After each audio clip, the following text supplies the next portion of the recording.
तो क्वेश्चन कह रहा है an object and a concave mirror of focal length f equal to 10 centimetre both move along the principal axis of the mirror with constant speeds.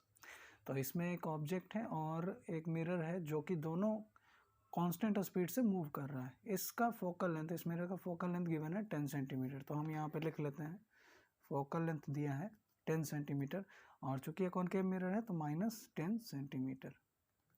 और क्या given है, फिर कह रहा है the object moves with the speed of VO 15 centimetre per second towards the mirror with respect to a laboratory frame. तो ये बहुत इंपॉर्टेंट चीज़ यहाँ पे दिया हुआ है कि जो ऑब्जेक्ट है वो मूव कर रहा है इस मिरर के तरफ और VO स्पीड से ये चल रहा है। कितना का स्पीड है, 15 सेंटीमीटर पर सेकेंड। और एक चीज़ और दिया है कि ये जो स्पीड है VO ये लेबोरेटरी फ्रेम ऑफ रेफरेंस में है। अब इसके बाद कह रहा है the distance between the object and the mirror at A given moment is denoted by U। तो ये U दिया हुआ है। उसके बाद कह रहा है when U equal to 30 centimetre, जब U का वैल्यू जो है 30 सेंटीमीटर लिया जाए तो उसके बाद कह रहा है the speed of the mirror VM, ये स्पीड दिया हुआ है VM, is such that the image is instantaneously at rest with respect to the laboratory frame. यहाँ पे कह रहा है कि is such that the image is instantaneously at rest with respect to laboratory frame. हाँ, तो U जब 30 centimetre है तो वैसे कंडीशन में जो इसके कारण इमेज बनेगा वो कुछ देर के लिए रुक जाता है और किसके रिस्पेक्ट में रुका हुआ दिखता है, लेबोरेटरी फ्रेम के रिस्पेक्ट में इमेज जो है वो रुका हुआ दिखता है। ओके, और इसके बाद कह रहा है कि and the object forms real image, तो रियल इमेज बनाता है। द मैग्नीट्यूड ऑफ VM, मतलब कि VM का वैल्यू आपको पता करना है। इसमें हमको निकालना है स्पीड ऑफ मिरर, तो स्पीड निकालना है और डिस्टेंस की जब बात हो तो हमें dx/dt यानी कि differentiation with respect to t time करना पड़ेगा। तो हम किसका डिफ्रेंशिएशन कर सकते हैं, तो हम लॉजिकली अगर सोचें तो हमारे पास मिरर फॉर्मूला है, तो हम वहाँ से हम डिस्टेंस को डिफ्रेंशिएट करें टाइम के रिस्पेक्ट में तो हमें स्पीड मिल जाएगा, है ना। तो हम पहले क्या करते हैं कि हमारे पास U है, हमारे पास F है, तो हम पहले भी निकाल लेते हैं तो कैलकुलेशन ज़्यादा आसान रहेगा।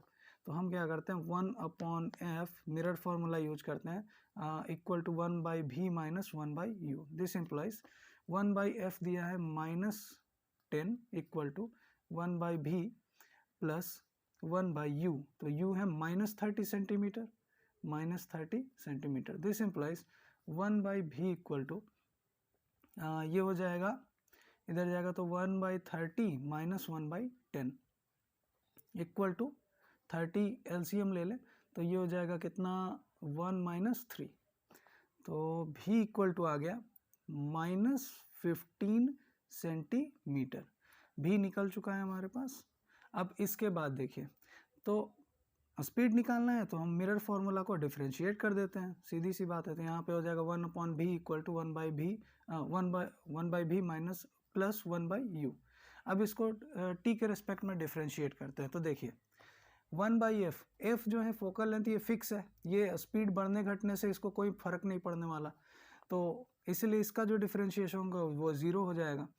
तो डिफरेंशिएट करेंगे तो क्या आ जाएगा 0 इक्वल टू, इसको लिख सकते हैं dv⁻⁻1 upon dt plus du⁻⁻1 upon dt, इतना लिख सकते हैं। तो जब इसको आगे सॉल्व करेंगे तो 0 इक्वल टू हो जाएगा differentiation of v⁻⁻1 with respect to t, तो यहाँ से हो जाएगा -1/v² into dv/dt -1/u² du/dt। तो ये x⁻n का फॉर्मूला लगा करके हमने इसको ऐसे सॉल्व कर दिया। दिस इम्प्लाइज करेगा 1/v² dv/dt equal to 1/u² du/dt।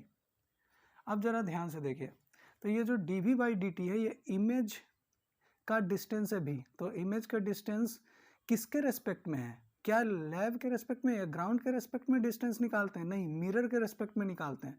तो जो यहाँ पे इमेज का जो स्पीड मिलेगा इसके थ्रू वो ग्राउंड के रेस्पेक्ट में नहीं मिलेगा, वो मिरर के रेस्पेक्ट में मिलेगा। और वैसे ये जो ऑब्जेक्ट का जो स्पीड मिलेगा वो भी मिरर के रेस्पेक्ट में मिलेगा, लेकिन हमको जो स्पीड निकालना है वो ग्राउंड के स्पीड में, ग्राउंड के रेस्पेक्ट में दिया हुआ है, और जो मिरर का जो स्पीड निकालना है वो भी ग्राउंड के रेस्पेक्ट में ही निकालना है। तो इसीलिए हमको क्या करना पड़ेगा, थोड़ा रिलेटिव मोशन यूज कर लेते हैं यहाँ पे। तो देखिए कैसे पता करें कि जो ग्राउंड के रेस्पेक्ट में जो स्पीड है मिरर का वो कैसे आएगा, कैसे पता करें। तो देखिए इसको निकालने का बहुत सिंपल तरीका है, d v by d t निकालना है या d u by d t निकालना है। तो आप एक काम कीजिए, यहाँ पे हम थोड़ा सा कंस्ट्रक्शन करते हैं इसको समझने के लिए।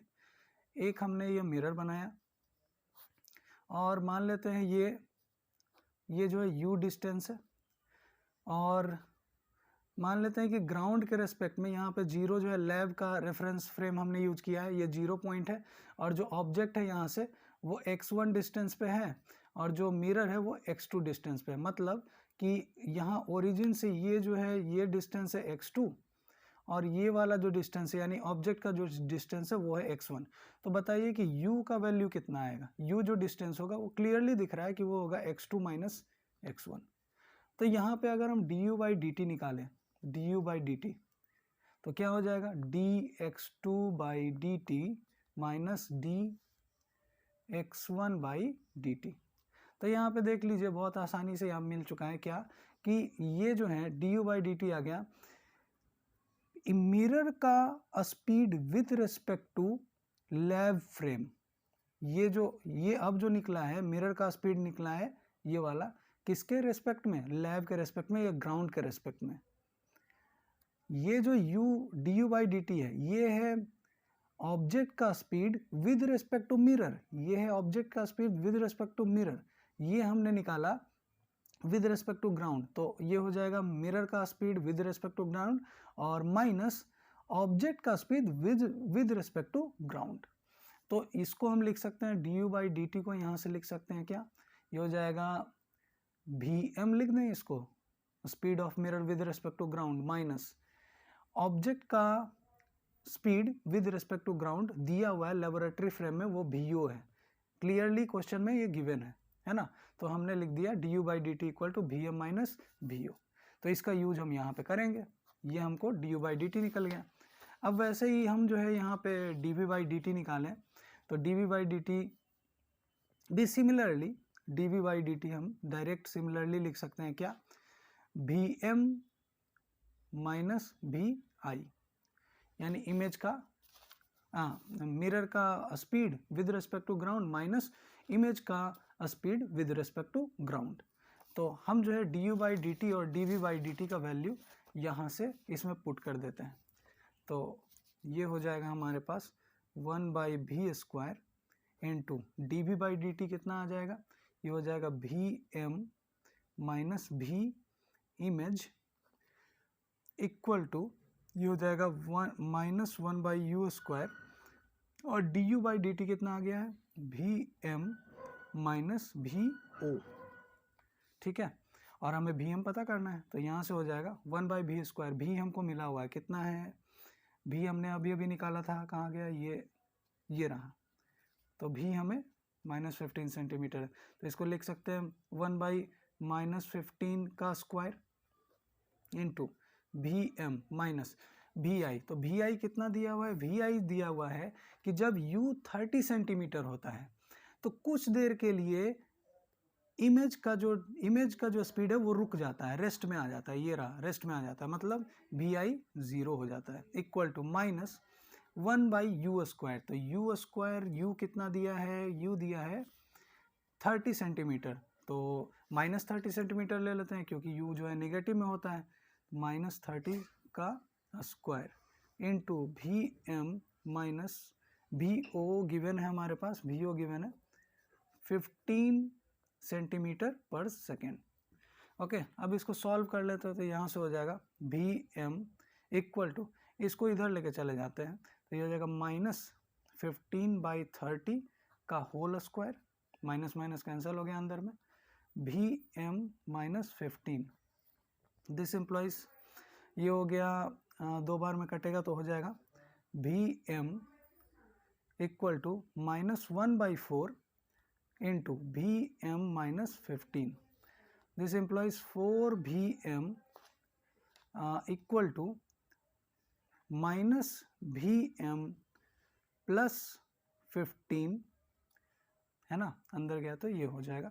दिस इम्प्लाइज यहाँ से करेगा 5 Vm इक्वल टू 15, तो Vm इक्वल टू कितना आ गया, Vm इक्वल टू आ गया 3 सेंटीमीटर पर सेकेंड. और ये जो है मिरर का स्पीड है with respect to ground. Answer.